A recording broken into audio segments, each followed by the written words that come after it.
Well, hello, everybody, and welcome to this Friday Fireside Chat. I know people are still in the process of joining. I'm Rita McGrath. You probably knew that. And just a couple of housekeeping things before we get going. This is being recorded. And what we'll do is we'll package it up and it'll be up on YouTube probably early next week. So you can watch the replay and recommend it to your colleagues in case they couldn't join us live. Just a note to the wise, don't say anything you don't want your grandmother, maiden aunt, or anybody else in your circles to know, because it will be recorded. My guest this week is Sheena Iyengar. A professor at Columbia Business School, a dear, dear colleague. I like to joke with her. She's one of the people I like to, so I met her in Davos, that kind of thing. But for our purposes here, our focus today is going to be this terrific book. Sheena, I'm holding it up, Think Bigger, how to come up with great innovative ideas. So Sheena Iyengar, welcome. Thank you.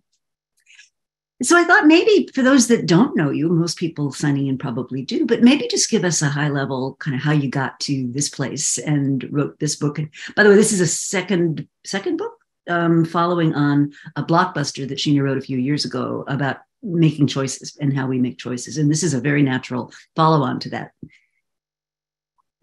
So I have been a faculty at the Columbia Business School, I guess now since 1998. I guess I would say that my interest in innovation comes from a different path than, many others. I started my career really studying the way people make choices. I asked the questions like, why do people want choice?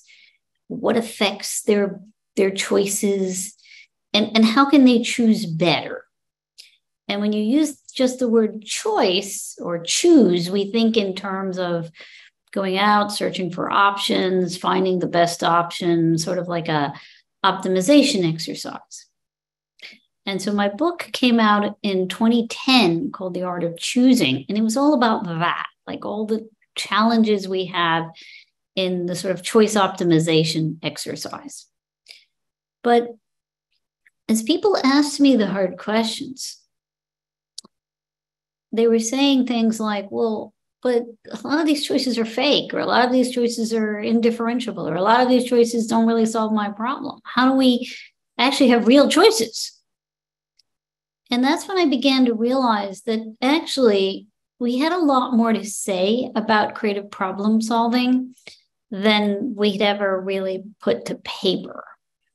And so I took the research, not just by me, but by others, on how we choose, with the growing work in neuroscience on how we imagine, how we learn, how we form thoughts. And so essentially, Think Bigger takes a neurocognitive approach to creative problem solving. And it's a tactical approach, it's a very structured approach to essentially how anyone, anywhere can come up with an idea for how to solve whatever problem that they're confronted by.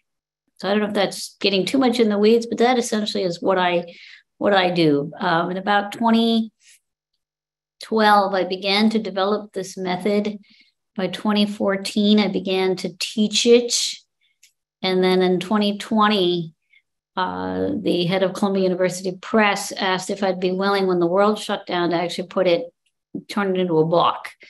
I thought it would only take me 6 months since, I thought I was going to have gobs of time when the world shut down. It actually took me 2 years.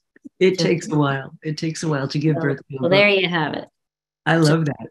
So among the other sort of realities that you're grappling with is you did go blind at a relatively early age, and that's just a fact. And I'll never forget, I had you teaching for me in a program we ran up. Remember Arden House, like that? Yes. Old Columbia exec ed place.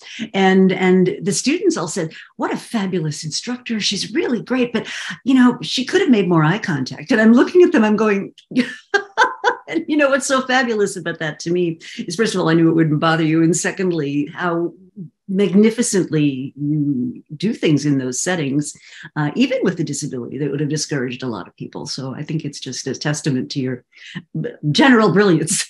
So that's great. So I would say that it's because I was essentially, without realizing it, intuitively starting to create the very methodology that we're here discussing. Mm-hmm. Because people didn't have choices for me. I had to create them. And you mentioned that in the book, that there was really no precedent, and there isn't any precedent for a lot of what you've been able to do. I mean, it's quite remarkable. Thank you. So I guess starting off with... I'm actually hoping, though, to convince you that it's not remarkable, that anybody can do it. Well, the innovation thing, I agree. I just mean what you've been able to do in your career. It's pretty... For any normal person, it would be enough. And, on top of that, you've had to grapple with these things. But you do talk about the importance of constraints. And so maybe that's part of the theory that you're living. But I want to start off with, so when you talk about innovation as a combination of old ideas, a new combination of old ideas. And in the opening chapters of the book, you talk about the Statue of Liberty and Picasso and the ice cream lady. That's one of my favorites. And so maybe lay out for our listeners what you mean by that, the new combination of old ideas. Yeah, so this is my definition of innovation is certainly very familiar to you and, strategy. It's I essentially, in a sense, stole my definition of, or strategically copied, as I like to say, the definition of innovation from, I guess, the likes of Adam Smith and then Schumpeter, and then the way strategy thinks of innovation. So the way I think of innovation is a new combination of existing elements. But the part I focus on is how do you create those combinations? Like, how does our mind tend to create those combinations? So maybe what I'll do is maybe pick one of those. And I guess which one would you prefer? Should I pick Lady Liberty or ice cream? Oh, I think ice cream. Okay. So, yeah, I think ice cream is good too. She's one of my favorite heroes too. So ice cream making was really the fact that you can eat ice cream every day in your house and can afford it is thanks to a woman by the name of Nancy Johnson. And she was an ordinary woman who lived in the 1800s in Philadelphia. She was the wife of a chemistry professor. She herself was a missionary and an abolitionist. She was not the person who invented ice cream. Ice cream already existed. In fact, George Washington paid $190 for a bucket of ice cream when he was in the White House. So it existed. It was just very, very expensive. And the reason why it was expensive was that it was really a cumbersome, difficult thing to make. And so they would take a big bowl and they would fill it with ice. And then they would put a smaller bowl in it and fill it with milk and then stir. And it was getting harder and harder to stir as you stirred. So it's backbreaking labor. It would melt as you were stirring it and it would form lumps. So it was really tough. And so what Nancy Johnson does is she asks the question, how do we make ice cream making accessible? So essentially, so it's easy to make. This is what are the three big challenges to that? Well, how do you keep it cold, like while you're making it? How do you make it less backbreaking labor? And how do you keep it from forming lumps? And she says, well, if you can solve those three problems, you can make ice cream affordable. So how do you keep it cold? Well, first of all, let's make ice cream in a much bigger vessel. So let's take a big water pail, which had already been around for a while. And now let's fill that with ice. And now let's put the milk in something that'll keep it cold. Now, back then, men would regularly go to the tavern and drink beer, and they would serve the beer in a pewter mug to keep it cold. And I do mean men here because women back then weren't allowed to go to taverns. And so she said, well, why don't we put milk in a pewter vessel? Now, how do we stir it and make it, how do we make the stirring process easier to do? Well, what if we connect the spatulas to a hand grinder, which was used for grinding spices and coffee? That'll make the turning faster. but still it'll form lumps. So how do we reduce that? And so this is where the speculation comes in. She created spatulas with holes in it. And we think she got the idea maybe from some of the runaway slaves, because she used to be a part of the Underground Railroad.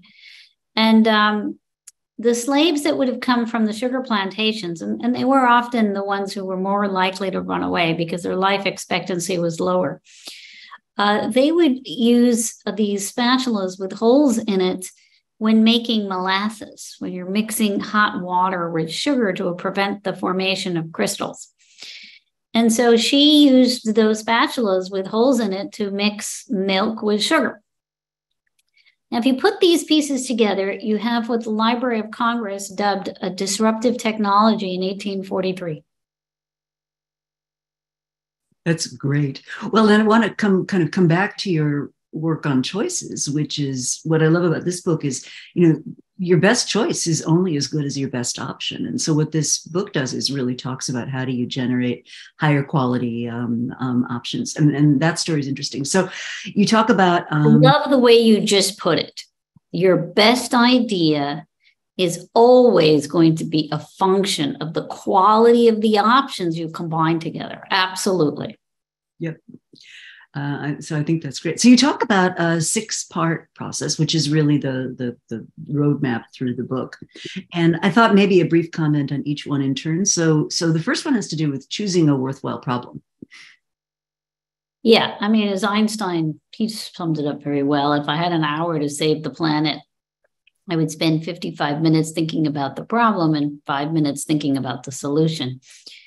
And I would say, most of us, whether we're a large company or an individual, a big reason why we don't end up solving or finding a good solution to the problem is we don't spend enough time thinking about what is exactly the problem I'm trying to solve. We either define it too big, too vague, or we define it, go to the other extreme, too trivial, such that whatever you're solving for doesn't really help. And so it's really finding that sweet spot that's solvable.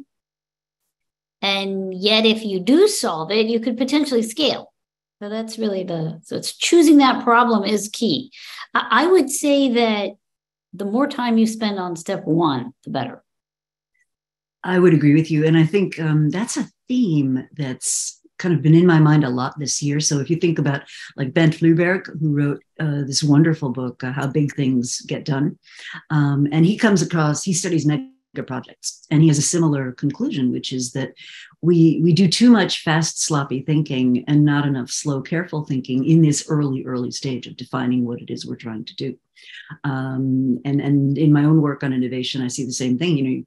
Technologies in search of a problem to solve. People assuming they know what. That's right. They're convinced they better start using Meta without understanding. Well, what's the problem it's going to solve for you? Well, but then there's so many things like that, right? So I just recently did an analysis of WeWork.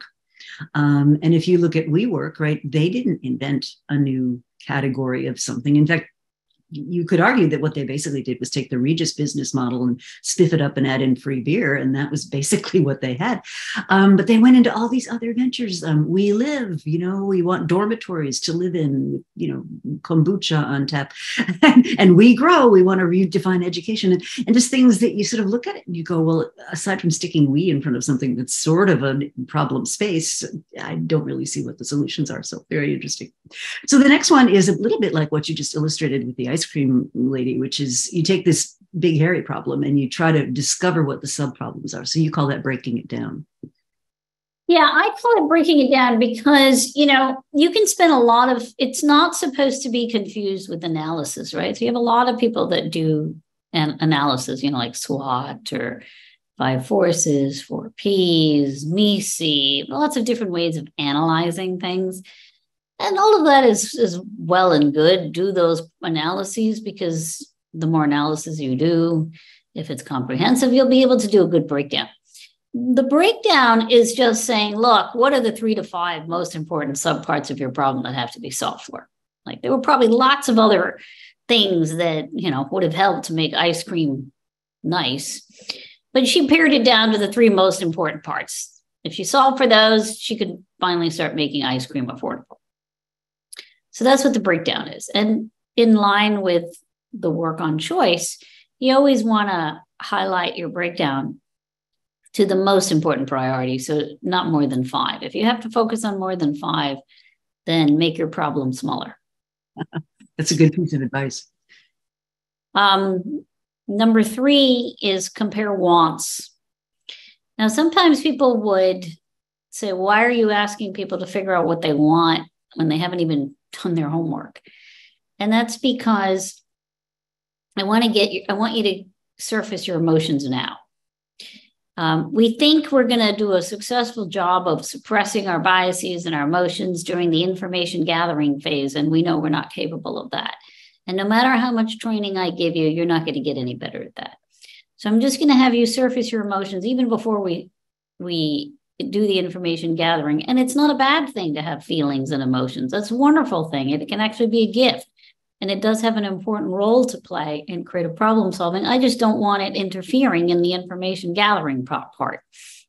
So that's why we get at what is it you want? Maybe, how do you want your solution to feel? I don't know what your solution is right now, but how do you want it to feel? And if you want it to feel, sexy, edgy, cool, accessible, whatever it is, get those adjectives out now, because that will serve ultimately a very vital role. It'll serve the role of your selection criteria.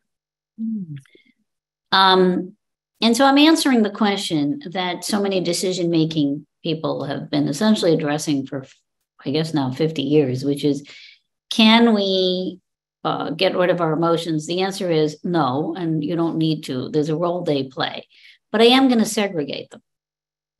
Step 4 is search in and out of the box. So this is where you do what Nancy Johnson did, which is to go out and ask yourself, well, who has solved this problem?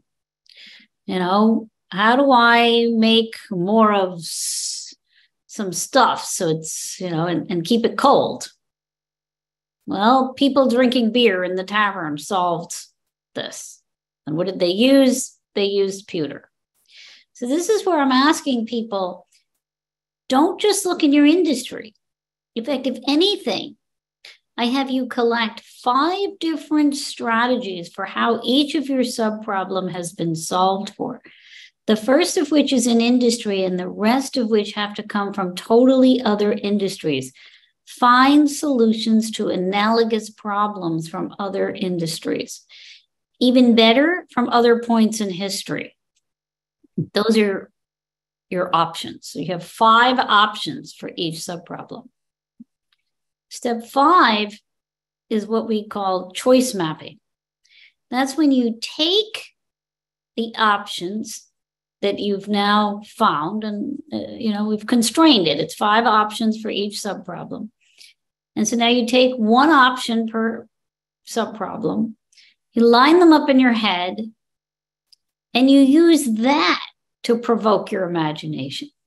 So I'm not asking you to just imagine stuff from thin air. I'm giving you materials. I'm giving you good quality materials. And I'm asking you, take those good quality materials and now ask yourself, how would you combine this? What could you create that's new?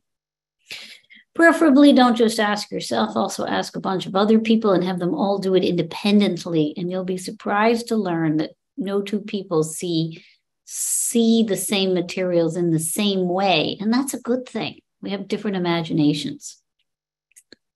And that's when you can actually generate a lot of solutions. And then the last step, and the way you pick from amongst your various solutions is from what we did in step 3. You go back to your emotions. So now let's imagine you have, 1 or 2 different solutions, maybe 3. Don't give yourself too much. But you're, 2, 3 best. And you use the last step, something I called the third eye, to further build it out and actually learn, is this an idea worth pursuing? Now, ordinarily, we tend to, once we have an idea, we rush to either prototype or rush out to ask people, hey, here's my idea. What do you think? Do you like it? And then we're, either only seek people that are likely to like it so we can feel good, or people say they hate it. And then we're either ready to throw ourselves over a bridge, or we just decide they don't know what they're talking about. They didn't really pay attention. But it's premature. You're still in the ideation phase. You don't even know if they're going to understand your idea. If you can't describe your idea in a way that the others are able to understand and interpret the idea in the way you intend, you don't have an idea. It doesn't exist. There's some vague globular thing in your brain. And so the third eye test is a series of ways in which you verbalize your idea and get input from others. That's not about asking them if they like or dislike. It's me telling Rita my idea and then asking Rita, hey, Rita, if it were your idea, how would you describe it? Mm. And by having Rita describe it to me the way she would describe it, it's not about a memory test. I don't even care. I don't want her to remember everything I said. It's actually better for me if she doesn't. Because whatever she doesn't remember, she's going to fill in the blanks with stuff that makes sense to her, and I'm going to learn from that. Plus, she's going to potentially frame it in a different way, flesh it out in ways that I probably didn't think of. And that's how I learn what the core of my idea is and what are the best ways to flesh it out. And then after I've fleshed it out and I've described it to people in ways that whenever they spit it out to me, it's basically the same idea, then I can ask myself, hey, okay, so people are seeing my idea the way I intend for them. Now ask yourself, is it worth it to you to pursue it? Do you want to take the risk? And if it is, pursue it.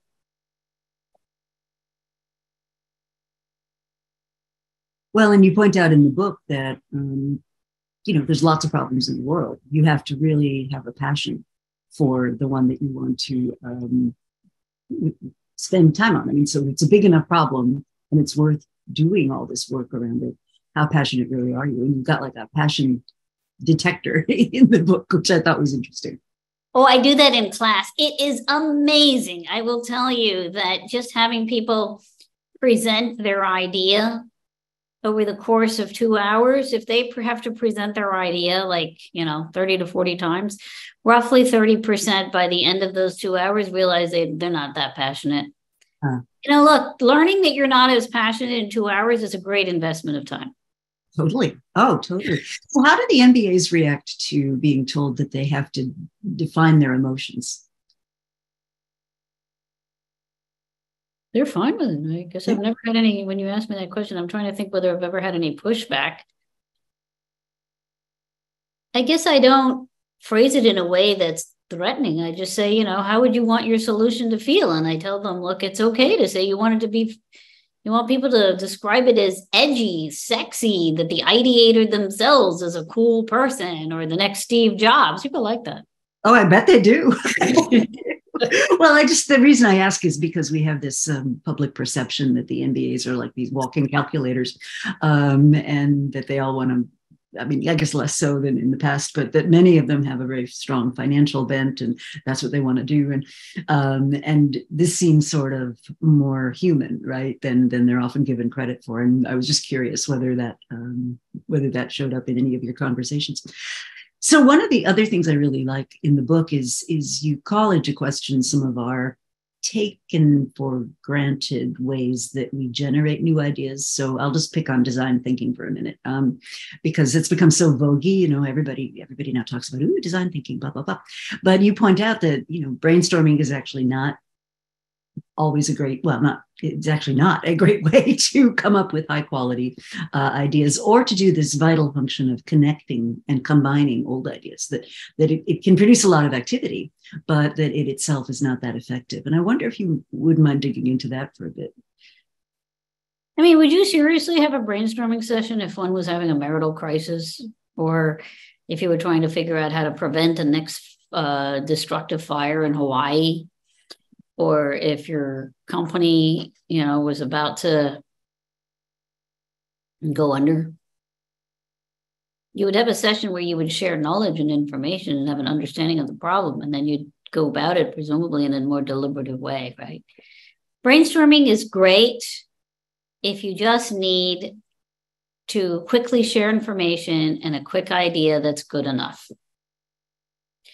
But to solve real complex problems, you're just asking people to shoot from their hip as fast as they can in a short period of time.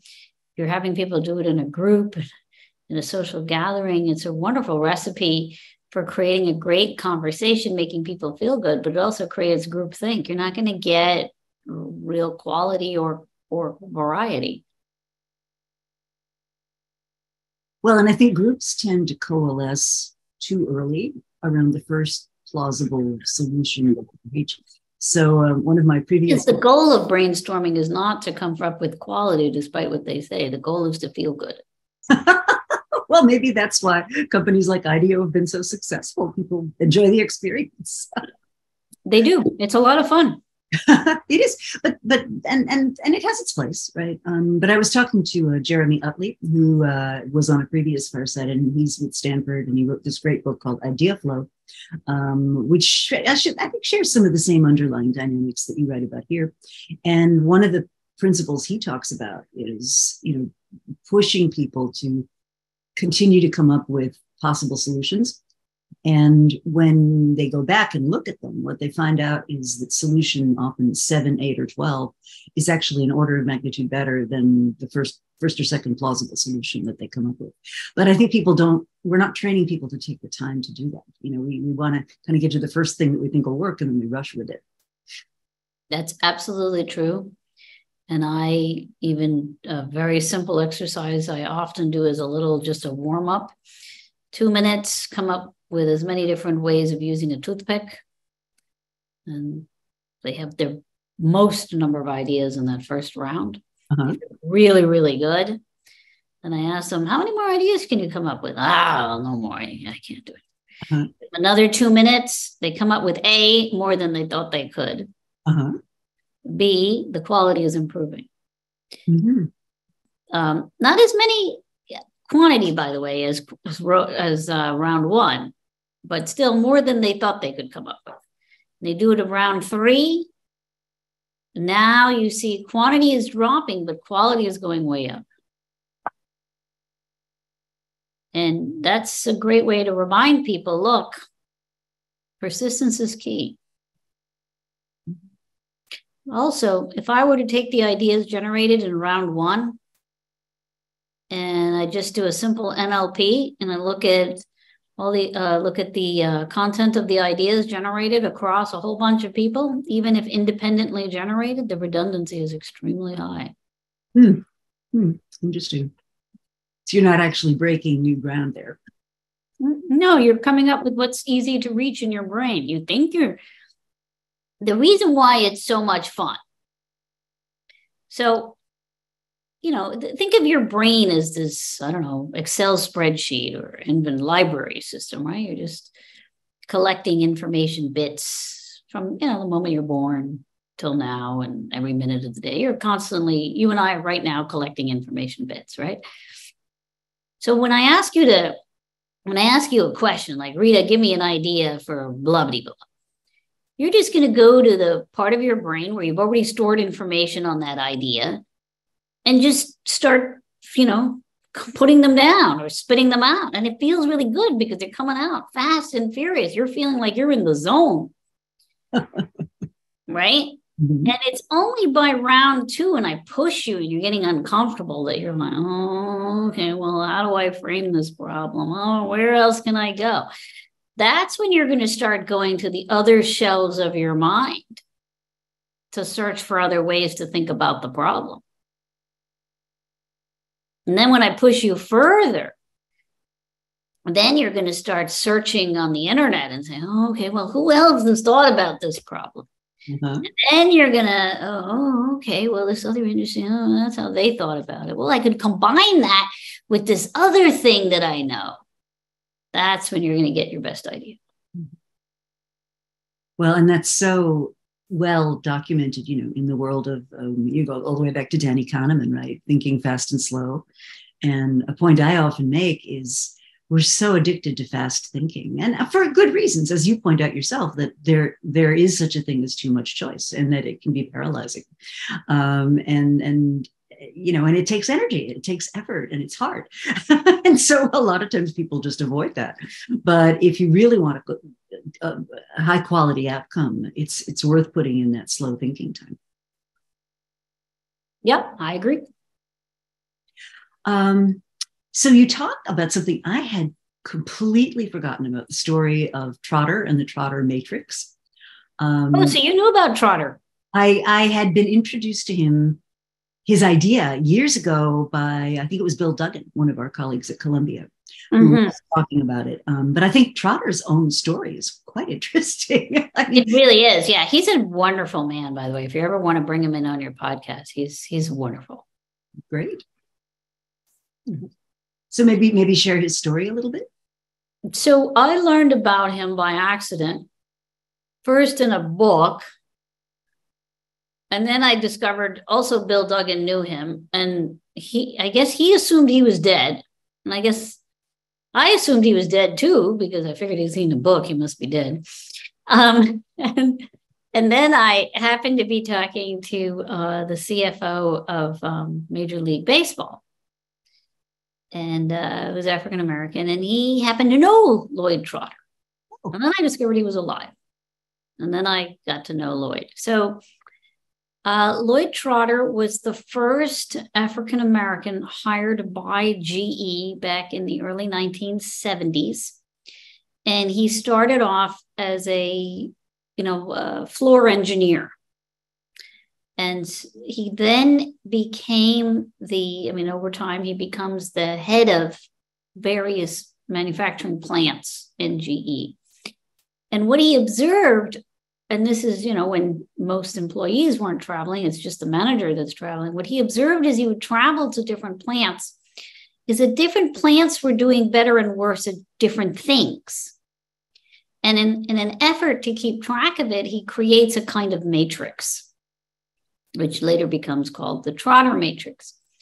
And so, for example, very tactical things, very specific things like, criteria like, wastage or broken objects or fast to get out the door or, all these very tactical things. And so he now creates a matrix, a set of criteria, and he starts noticing that different plants do better on some and do worse on others. And then what he does is he creates a system by which all of his plants evaluate themselves on how well they're doing on his criteria. And and they have to be honest, he makes the incentives aligned with that. And so then wherever there's a criteria on which plant A is bad and plant B is great, they pair up and they learn what the other is doing. And it could easily happen vice versa. Maybe on criteria 1, A needs help from B, but on criteria 2, B needs help from A. And by doing this, Jack Welch suddenly notices that he's made tremendous growth and gains in manufacturing and calls him in and asks him what's his secret. And he tells him this very simple idea. This then goes global to GE, and they create what was called in the company the Trotter Matrix. So they would have these special conferences or retreats that were held in Crotonville, where they would bring the leaders of the various businesses, and a real diversity of businesses, from financial services to appliances to making of TV shows. And a business would say, look, here's a challenge that I'm struggling with. And then the other businesses would say, well, here's how we've been dealing with that one, or an analogous problem. And so they would thereby learn from each other different strategies they were using, and then they could import them into their own business and make the edit. So they were really taking advantage of the knowledge embedded in their very diverse organization. I love that. The other thing it makes me think of is some of the work that's been done on organizational learning. And I'm going all the way back to Levitt in March, 1988. But one of the things they observe, and I think what your system does is mitigate this to some extent. And one of the things they observe is the emergence of the competence trap, where you embed a practice, a learning, a technology, a something. And so let's say it's Excel, just to use something everybody will be familiar with. And you bring in Excel, right? And as you start to work with it, right, you start to develop idiosyncratic and firm, and so in some cases, individual specific solutions that fit your particular unique condition. And as you get better and better and better at that, your level of competence at that particular combination of technologies gets stronger and stronger. So when somebody comes in from the outside and says, "Hey, I've got this thing that just makes Excel look like a children's sandbox, and this is going to be so much better," now, as a user, as a decision maker, you're faced with the challenge of, well, if I do move to this new thing, first of all, I'm embarking on a new learning curve, which is painful. And secondly, I now have to leave behind all that idiosyncratic competency that I built up on the old platform to move to this new thing. And a lot of times people never get to the recognition of what benefits the new thing could have to make it worth giving up the old thing. And Levitt and March call that a competency trap. But I think it's a very interesting thing when you think about these ways of bringing together parts of the organization where a problem has been cracked, and now you can actually see the evidence of how much better the new thing might be. And I think that's an interesting kind of inter-organizational dynamic to play around with a bit. And you don't need to have as diverse an organization now because of the advent of Google. And let's face it, one of the positives that comes from AI and machine learning plus social media is you really can learn these various strategies from diverse sources, as long as you have an open mind and are being thoughtful about what materials you're picking up, because you don't want to be willy-nilly about it. Right. And I think that having that curation mindset is important. So one of our frequent visitors, Frank Kalberg, would like to know, when we ask Gen AI to come up with ideas to solve a certain problem, to what extent will ideas provided by Gen AI get better the more times we ask? And how do you know? I think that's an interesting question. Yeah, so we've actually been experimenting with this because in Think Bigger, we do let people use ChatGPT. And it is the case that it does, just like I described to you with humans and the toothpick exercise, ChatGPT also gives you higher and higher, if not higher and higher quality, it does start to give you greater and greater diversity as it moves on. It hits a threshold, of course, but the problem right now is that you, the human, really do have to exercise judgment. It's not doing any kind of quality control, just giving you anything and everything it has. Yeah. Where I've found great success with ChatGPT is when the body of things it's trying to address is already pretty formulaic. So just as an example, I had it write me an artificial press release about a hypothetical situation. And the press release it produced was better than some that I've seen from the PR agencies I've worked with. And when you think about it, right, who writes press releases? It's the 12-year-old intern, it's somebody who honestly just kind of doesn't have a lot of depth and experience. You're not getting your best copywriters writing basic press releases. And so for stuff like that, ChatGPT is brilliant. It knows what structure and format a press release should take. It knows what words to use. It's probably a little bit more exhortative than I would be, but for 90% of the way there, it's fine. So I think that's kind of an interesting use. But when that's a great example, right? Or legal documents is another one, right? But when you're asking it to get into something that's new and what you're talking about, right? Connecting things that weren't previously connected, it's not going to be able to do that. Yeah. So where have you seen people struggle, and what factors allow them to be successful bringing this methodology to life? So I would say there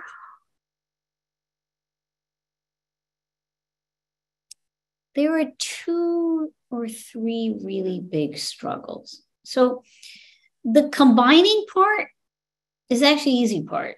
Sometimes people think that that's the hard part. Actually not. The really tough parts is first really choosing the right problem. We touched on this earlier. And the second is the search. The quality of your solution really does depend on the quality of options or materials you bring in. If you've got subpar materials, your ideas just aren't going to be that creative. I would say once you've defined your problem well and you've got really good materials to work with, you can get lots of combinations. Then the big hurdle is that people do get very excited about their idea and they want to run to the races fast, and they prematurely, without doing the third eye, just start launching. And even if it is a great idea, learning those bits of edits is really important. My favorite example is Paul McCartney's song Yesterday, which is my all-time favorite song. I was going to ask you about that. I love it. And, if he had stuck to his original lyrics of, scrambled eggs, scrambled legs, oh, my lady, you have such lovely legs, it would be a nothing, even though it's a beautiful tune. Well, just to put this in context for our listeners. So we're talking about one of the Beatles' most famous songs ever, Yesterday, and how that came into being. And Sheena, you had the opportunity to actually interview him. Wow. Yeah, he was cool. It's got to be a very cool moment. It was very cool. So kind of run us through that story, because I think it's a nice illustration of how this iteration. He wakes up one morning with this tune in his head, and he doesn't know whether it's new, whether it's old. Like maybe he's just remembering a song from the 40s from growing up. He doesn't know. He strums it out on the piano and thinks it's new, but not sure. And so he pens some quick lyrics. Scrambled eggs, oh, my lady, you have such lovely legs. And then what he does is he starts to hum the tune to different people, and he just asks them a very simple question. Have you ever heard this before? He's trying to figure out if he even has a song. He doesn't know whether he's just replicated something that already exists. And so after a while, he realizes actually this is a different tune, even though it has some familiar underlying chords. And so then he realizes, oh, okay, well, this is a real tune. Let me flesh it out. And then one fine day, after humming this for a few months, he now creates words. And then he puts the words and the tune together, and he plays it on a guitar in an awkward way, because the guitar was meant for a right-handed person and he was left-handed. But he plays it, and that now finally gets him to hear how others would hear it, right? Because it's no longer in his head. He's now hearing what it is in real life. And now he's saying, oh, okay, there's potential here. Now he puts it together and really starts having those conversations with, the rest of his group. And George Michael's the one who says, hey, how about making this like a string quartet? And initially he's like, what? That's not who we are. But then he says, well, just hear it once. Just try it. You can always decide you don't want it. And he heard it, and he's like, that's exactly it. And today we have one of the most famous songs of all time, Yesterday by the Beatles. Oh, yeah, it's an amazing song. It really is. So one of our listeners would like to know how to deal with power hierarchy and leadership challenges when leaders actually think they already know what the problem is. How do you push back on that? Yeah, so that is a real challenge, right? That they don't see the problem. So one of the ways in which you're doing step one is part of your choosing of the problem is defining in a way and framing it in a way that they see that problem the way you see that problem. And that might take multiple iterations of defining it. Well, with some of my methodologies, so I'll just use discovery-driven planning as a case in point. Step one is define what success would look like, right? Before we even get started doing detailed, elaborate plans, tell me what success would look like. And so my partner and I were working with a company, and this company is making materials that go into the pharmaceutical sector. And they're giving us this thing, right, which is, so the cast of characters is we've got the sort of central research group that's funding this thing. We've got a regional group that's proposing the idea. And then we've got headquarters, right, that is sort of at a 30,000 foot level, sort of dimly interested in what's going on. And we're being asked to help out the group, the regional group that's going to flesh out their idea, right? And so we said to them, well, okay, step one is define what success would look like, however you mean that. So that could be financial, it could be impact, it could be, market presence. I mean, however you define it, but let's know what we're aiming for so we're not wandering around in the wilderness, which I think is quite consistent with your notion of define the problem. Absolutely. Yeah, exactly. And so they said, oh, no problem. That's half an hour meeting and we'll be completely clear. 3 months later, we are still thinking around with it. And then I took the definition of success they finally agreed on, and I worked backward, into a discovery-driven plan, which is something I do a lot, and basically found that some of the assumptions being made here were completely unrealistic, and that there was no way the thing could work as designed at the time. And I thought this was great because, the earlier you can find that out before you've made a lot of investment, the more time you have and the less resources already been spent. So that's, to me, that was good news. Well, it provoked very dismaying reactions on the part of my corporate counterparts because science and tech didn't want to be the bad guys. The region, I believe, the leader of the region wanted to be able to say, well, this thing was working just fine when I was in charge. And then if it all falls apart 2 or 3 years later, when he's already on to his next role, what does he care? And then corporate didn't want to push back against the region because they were afraid of introducing like internecine warfare. And it was just, so this doomed project is now happily marching forward. And it just baffles me. It's like, wow, totally unnecessary. Sometimes you want to define the problem either in a different way or just take a smaller problem so that you can show success and then you can scale. Mm-hmm. Yeah, absolutely. That's the thing you can do. I think that's very valid. And if I think about the way most... Yeah, it's just like the everything store actually started by just selling books. Right. Well, and, the mythology of the beginning of that business and the reality of the beginning of that business are so different. I mean, the mythology is Jeff Bezos had this brainstorm and it was all about books and he designed the business while he was sitting and, riding shotgun and with his wife, Mackenzie, driving it. I mean, it makes great theater, but my understanding was that's not at all how it got going. How it got going was when he was still at D.E. Shaw. That's right. And he understood that there was something to this thing called the internet. Yeah. And he was trying to define what were the contexts in which this internet could be useful. And he did have the beginnings of the idea of what would later become Yahoo, but he rejected it because he didn't think it was ready to solve that problem. Mm-hmm. He also had the beginnings of the idea of E-Trade. Mm-hmm. But again, he threw that out, thinking that it wasn't necessarily the case that it was needed to solve that problem, nor that he could solve that problem in a way that was effective. And so then he launched on the idea, well, retail. And then when he came up with retail, he really constrained himself. He said, it has to be a retail product that people could trust getting online, that would trust that, it wouldn't come damaged, that it wasn't something time sensitive, that like groceries, like I would expect within 5 minutes, but that I could actually get to you in a reasonable amount of time and so on and so forth. So he really thought through all the constraints before he picked his first product. Well, and the story I've heard is that they pitched it within D.E. Shaw and that he wasn't happy with the deal that they were proposing to him. And so he said, I'm not going to donate all this goodness to my corporate overlords. I'm going to do it myself. That's what actually caused the rift, which I think is an interesting backstory. So aside from the book, you do all this very cool stuff with innovation and entrepreneurship at Columbia. And I thought it might be interesting for our listeners to hear a little bit about some of that work.